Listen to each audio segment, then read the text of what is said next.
He said, "My parents prefer my ex. They think you're too plain." I said, "Fair enough." I quietly stepped out of her life. Weeks later, his mother kept trying to reach me after something happened when they reintroduced him to his ex-girlfriend.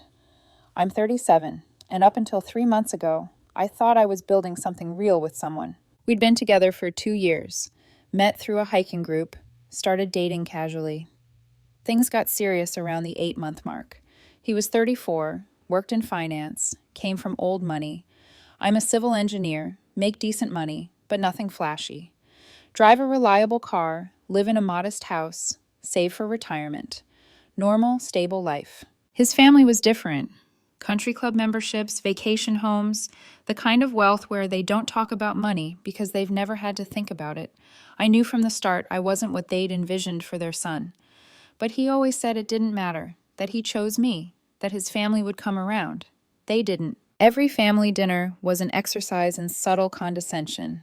His father would ask about my work, then change the subject before I finished answering. His mother would make comments about practicality and ambition that were clearly aimed at me.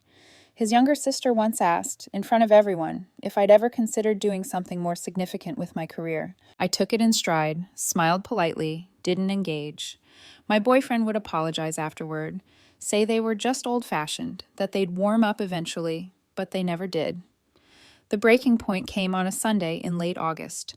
We'd gone to his parents' house for brunch, standard monthly obligation. I was in the living room waiting for him to finish getting ready when I heard voices from the study. The door was slightly open, his mother and father talking. "She's just so ordinary," his mother was saying. "No presence, no ambition. He could do better." His father agreed. "Remember that girl he dated before? Now she had potential. We should invite her to the charity gala next month. Let them reconnect." I didn't wait to hear more. I went back to the living room, sat on the couch, stared at a painting on the wall, some abstract thing that probably cost more than my car. My boyfriend came downstairs 10 minutes later.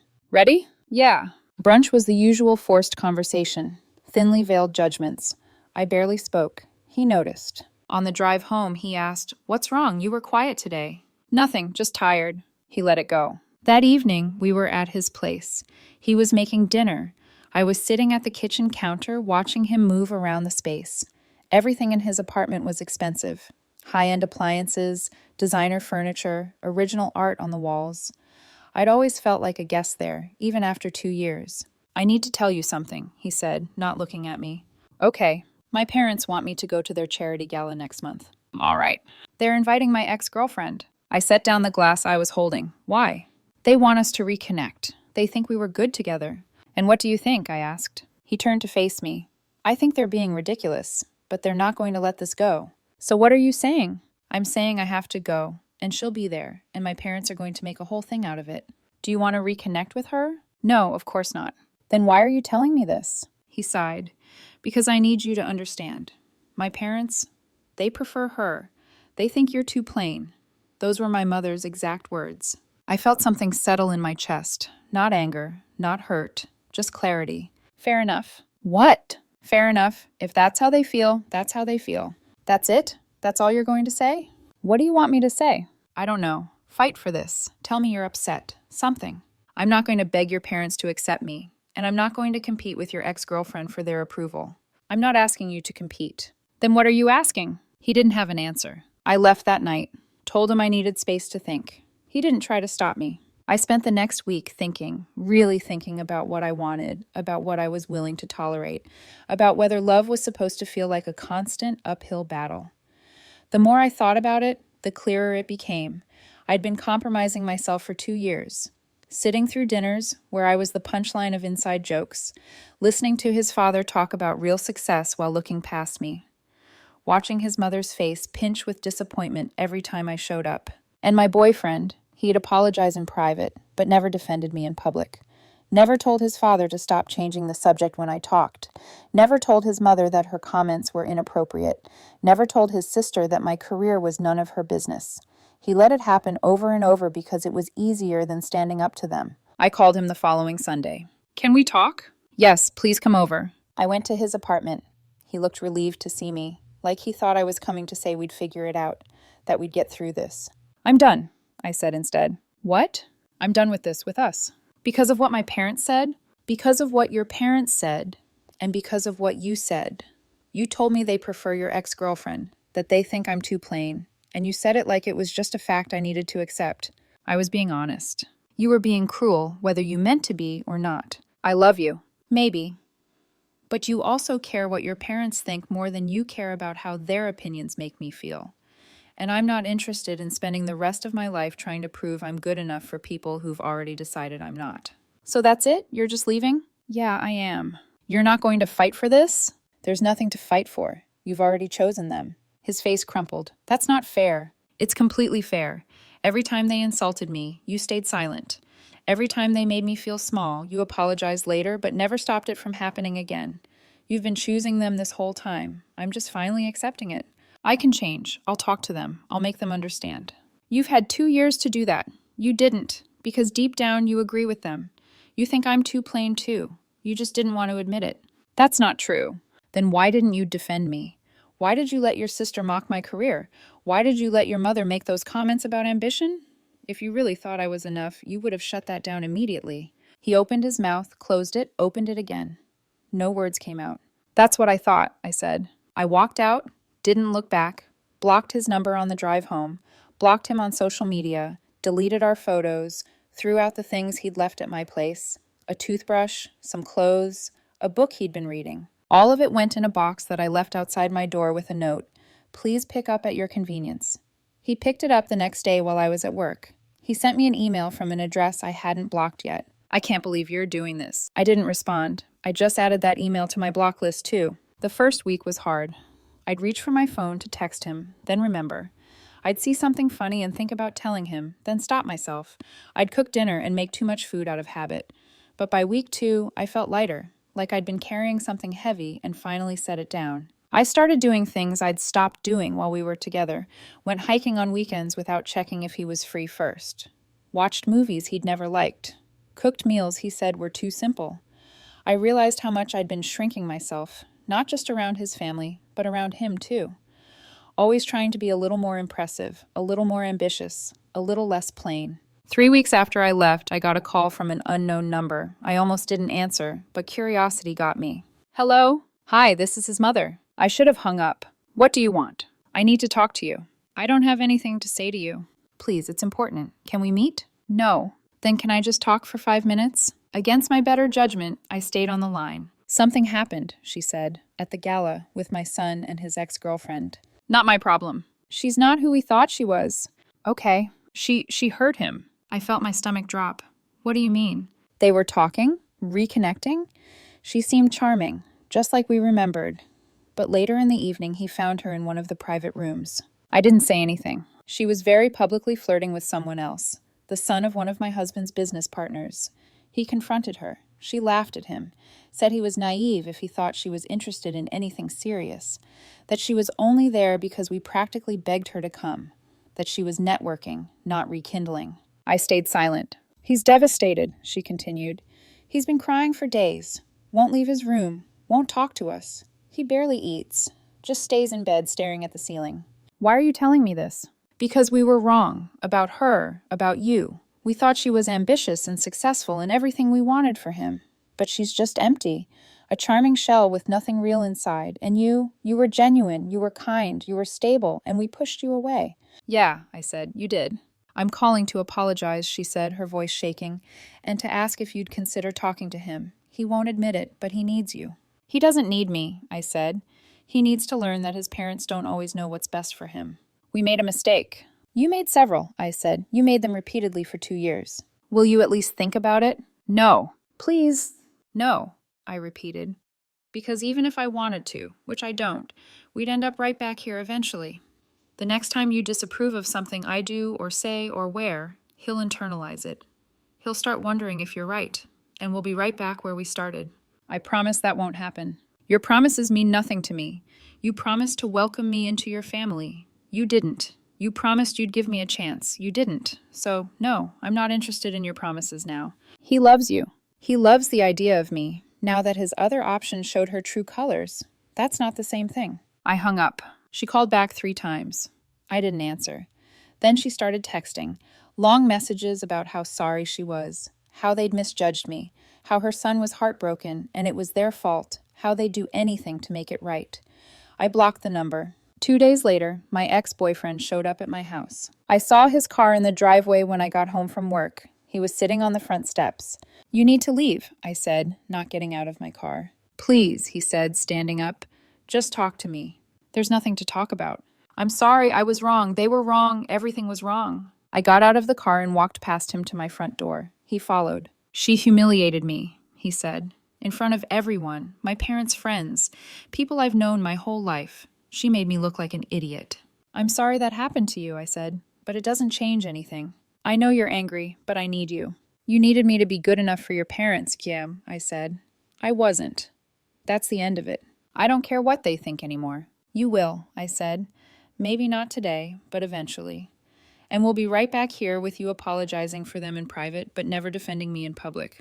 I'm not doing that again. I won't, I promise." "Your promises don't mean anything to me anymore." He started crying, not quietly.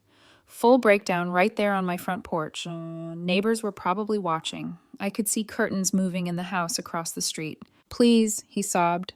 "I love you. I made a mistake. Don't throw away 2 years because I was stupid." "I'm not throwing anything away," I said. "You already did that when you told me your parents think I'm too plain, when you let them treat me like I wasn't good enough, when you chose their approval over my dignity." "I didn't mean it like that." "Yes, you did," I said. "And that's fine. You're allowed to feel that way. You're allowed to value their opinions, but I'm allowed to walk away from it." I went inside, closed the door, locked it, sat on my couch, and listened to him cry outside for 20 minutes before he finally left. He tried calling that night. I didn't answer. He sent emails. I deleted them without reading. He sent messages through mutual friends. I told them to stop playing Messenger or I'd cut contact with them too. They stopped. 4 weeks after I walked away, his father called. I don't know how he got my number. I'd changed it after blocking everyone. Maybe he got it from my workplace. Maybe he hired someone to find it. I didn't care enough to ask. "We need to talk," he said. "No introduction, no greeting." No, we don't. "I'm offering to make this right." "There's nothing to make right." "I'll give you a job at my firm," he said. "Better title than what you have now. Better pay. Corner office. Executive benefits." I laughed, actually laughed out loud. "You think I want a job from you? I'm trying to fix this." "You can't fix this," I said. "You insulted me, looked down on me, made me feel like I wasn't good enough for 2 years. And now that your son got hurt by the woman you preferred, you want to buy me back? That's not how this works." "He loves you. He loves the idea of me now that his other option failed," I said. "But when the next impressive woman comes along, someone you approve of, he'll start wondering again if I'm enough. I'm not signing up for that." "You're being stubborn." "I'm being smart. I'm choosing self-respect over someone who only values me when their better option falls through. Goodbye." I hung up and blocked that number too. Over the next month, they tried everything. His mother sent a handwritten letter, 12 pages long, delivered by courier. I threw it away without reading past the first paragraph. His father showed up at my workplace. Security escorted him out when I told them I didn't want to see him. His sister sent a message through LinkedIn, of all places, trying to appeal to my sense of reason. They offered money, offered apologies, offered promises that things would be different. His mother said they'd go to family therapy. His father said he'd publicly acknowledge how wrong he'd been. His sister said she'd apologize at their next family gathering. I ignored all of it, because here's the thing. They weren't sorry they'd treated me badly. They were sorry it had consequences. They were sorry their preferred option turned out to be garbage. They were sorry their son was hurting, but they weren't actually sorry about who they were or how they'd made me feel. My ex-boyfriend tried one more time about 6 weeks after I'd ended things. He was waiting outside my gym. I saw his car and almost turned around, but then decided I wasn't going to let him control my routine. I'd been going to this gym for 5 years. I wasn't giving it up. "I'm not leaving until you talk to me," he said when I walked past him. "Then you're going to be here a while." I went inside, did my full workout, cardio, weights, stretching, took my time in the locker room. Didn't rush a single thing. He was still there when I came out an hour and 15 minutes later. "I broke it off with my parents," he said. "I'm not speaking to them. I told them what they did was unforgivable." "That's between you and them. I did it for you." "Don't do things for me," I said. "We're not together." "But we could be." No, we couldn't." "Why not?" Because you're only here because things didn't work out with your ex-girlfriend. Because your parents finally realized they were wrong. Because you ran out of other options. That's not true. It is, I said, and you know it. You wouldn't be here if she'd been the person your parents thought she was. If she'd been interested in you, you'd be with her right now. And I'd just be the woman you used to date, the one who wasn't good enough. He didn't have a response to that. Go home, I said. Move on. Find someone your parents approve of from the start. Someone who doesn't have to prove herself. Someone who fits into your world without having to change who they are. I won't be happy. You will, I said. Eventually. Because you're not cut out for going against your family. And I'm not interested in being someone you have to defend. I want someone who's proud of me from day one, I continued. Someone who thinks I'm impressive exactly as I am. You're not that person. I could be. No, you couldn't, I said. And that's okay. We're just not compatible. We never were. We just both wanted to believe we were. I got in my car and drove away. I watched him in my rearview mirror, standing in the parking lot, getting smaller and smaller until he disappeared. That was 2 months ago. I haven't heard from him or his family since. I assume he finally got the message. Or maybe he found someone new, someone more suitable, someone his parents approve of. I don't know. And I don't care. I'm doing fine. Better than fine, actually. I started going out more. Joined a new hiking group, different from the one where I met him. Met some interesting people.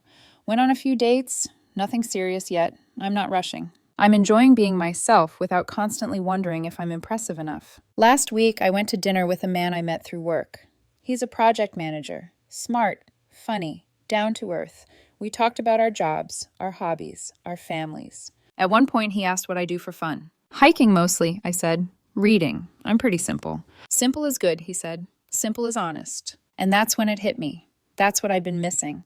Someone who saw simple as a positive, not as a flaw that needed fixing. Someone at work asked me yesterday if I regretted walking away, if I thought I should have given him another chance after what happened with his ex-girlfriend. No, I said, not even a little. But you loved him. I loved who I thought he was, I said.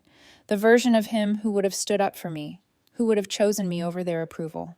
But that person didn't exist, I continued. Or if he did, he wasn't strong enough to stay. That's harsh. That's reality, I said. Love without respect is just pain with better marketing. I'm 37. I've got a good job, a good house, a good life. I don't need someone who treats me like a backup plan, like someone they settle for when their first choice doesn't work out. I don't need someone whose family thinks I'm too plain and whose silence confirms they might agree. His family thought I was ordinary. Maybe I am. But ordinary doesn't mean less than. It means real, stable, honest, dependable. FWW. And I'd rather be ordinary and respected than impressive and tolerated. I made the right choice, and I'd make it again.